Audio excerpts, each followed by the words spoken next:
మేషరాశి మేషరాశి వారికి ఈ వారం యొక్క గ్రహగతులని పరిశీలించగా 6 గ్రహాల యొక్క ఉన్నతి ఉత్తమమైనటువంటి ఫలితాలు చాలా చాలా వెన్నంటి ఉంటూ వీరిని అధికమైనటువంటి అదృష్టవంతుల్ని చేస్తున్నాయి అని చెప్పడంలో ఆశ్చర్యం లేదు. 6 గ్రహాలు ఉత్తమమైన ఫలితాలతో ఉన్నాయి అంటే అది మాటలైన విషయం కాదు.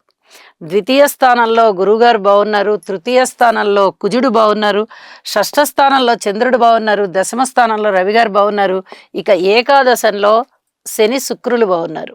అన్ని విధాల ఉత్తమమైన ఫలితాలే. ఏదన్నా 1-2 చిన్న చిన్న ఇబ్బందులు ఉండొచ్చు. ఎందువల్ల అంటే మనిషి అన్న తర్వాత పూర్తిగా 100% శుభాలే ఉంటాయి, అనుకూలమైన ఫలితాలే ఉంటాయని ఎక్కడ చెప్పడానికి రాదు. 6 గ్రహాల స్థితులు ఉన్నతమైనటువంటి ఉత్తమమైనటువంటి ఫలితాలను ఇస్తున్నాయి అంటే మనము మేజర్ పార్ట్ శుభాలు పొందుతున్నామని అర్థం. మరి మైనర్ పార్ట్